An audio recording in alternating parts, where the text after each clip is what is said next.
अब अगर आप शुरू से देखें हमारा एजुकेशन सिस्टम है क्या, एक प्रैक्टिकलिटी तो उसमें है नहीं। ठीक है, सिर्फ एक रटा हुआ सिलेबस है, एक डिज़ाइन किया गया सिलेबस है जो जिसमें अल्फाज भी बहुत चुन के डाले हुए हैं। Media, TikTok, frustration of girls and इसको ट्रिगर बॉयज। क्या करता है? ये जो फ्रस्ट्रेशन है ये सिर्फ लड़कियों में या लड़कों में सिर्फ लड़कों में मैं नहीं कहूँगा कि है, बल्कि दोनों में है। ठीक है, और हम्म। आजकल ये जो टिकटॉक और मीडिया जो आ गए ना, अब ये चीज सिर्फ यूथ में नहीं रही है, अब ये उन लोगों में भी जा रही है जो अपनी मिड 30s में है, जो अपनी मिड लाइफ में है। मतलब एक मिड 30s एक ऐसी लाइफ, एक ऐसा पॉइंट होता है लाइफ में जब हम लोग जो है मिड लाइफ क्राइसिस में होते हैं हम्म। मोस्टली लोग।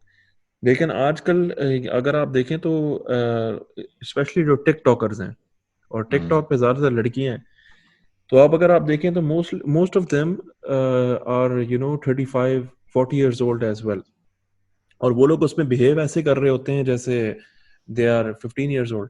मतलब आप देख रहे हैं ना कि Yes. टिकटॉक और मीडिया ने उनका माइंड जो है वो छोटा कर दिया। तो मेरी एक नेबर है, she is a TikToker and she has a huge following as well. They are a couple, ठीक है, उसका हस्बैंड भी होता है साथ, और they don't have a baby and they both are around 40 years old, something like that. She became a TikToker and बड़ी अजीब किस्म की वीडियोस भी बना के डालती है। पूरी रात वो लड़कों से चैट करती है लाइव।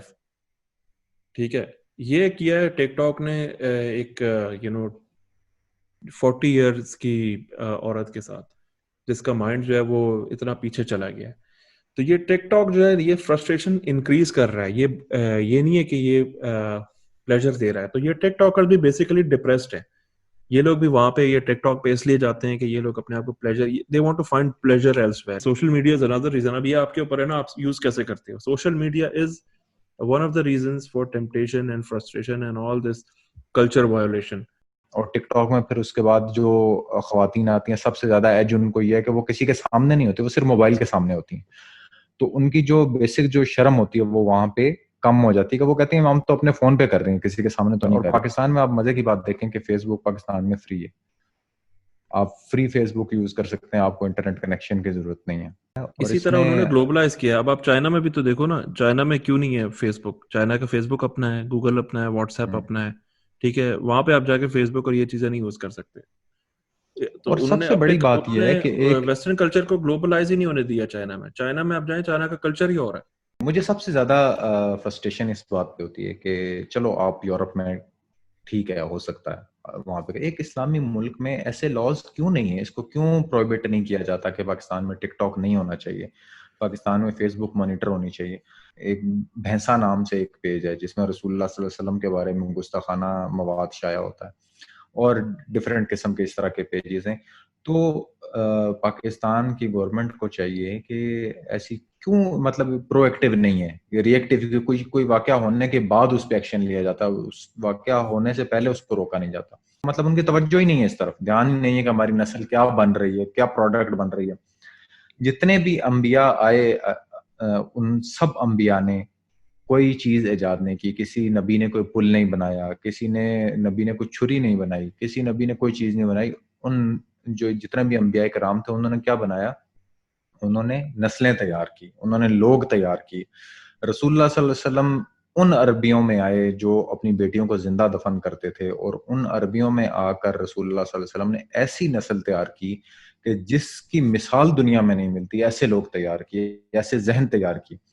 तो ह्यूमन मटेरियल को बनाना, इंसानों की किरदार साजी करना, ये असल आर्ट है। ये हमारी कौम में से मिसिंग है कि हम अच्छे इंसान नहीं बना पा रहे।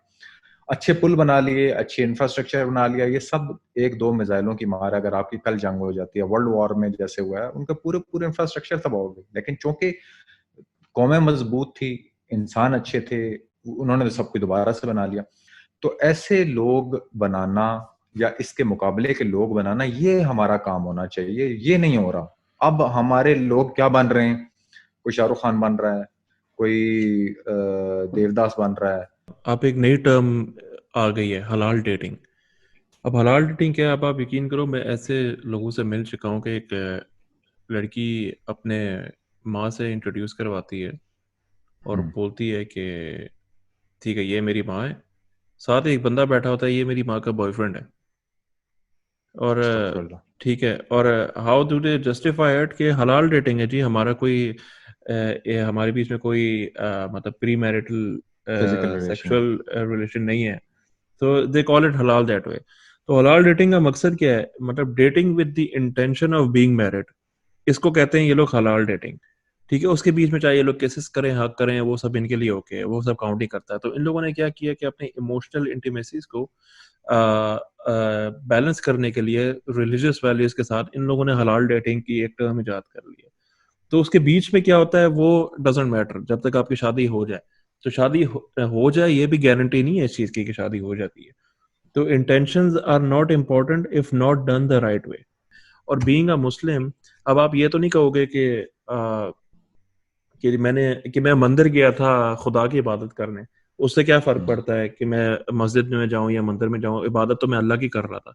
और एक और जो बहुत बड़ा डैमेज हमारी सोसाइटी को हो रहा है ना, वो ये कि हमारी जो यूथ है वो जो ग्रो हो रहे हैं, वो दे आर ग्रोइंग एम्बिशनलेस। उनके अंदर कोई एम्बिशन ही नहीं है।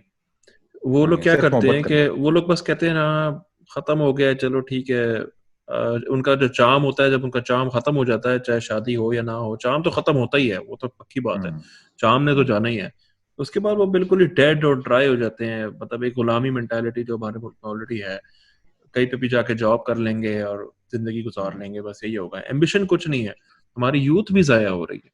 मतलब कोई एम्बिशन नहीं है, कुछ नहीं है, कोई मतलब प्रोडक्टिविटी की तरफ नहीं जाते हैं। तो इसका मतलब यही है कि हमारी एजुकेशन सिस्टम में ये बहुत बड़ा कोई गैप है, बहुत बड़ा होल है जो। और ये सारी चीजें, ये TikTok, media, ambitionless youth, late marriages, इस्लाम क्या कहता है, ये सारी चीजें इंटरकनेक्टेड है। हमारी यूथ में आप किसी से पूछ लें, उनके रॉक स्टार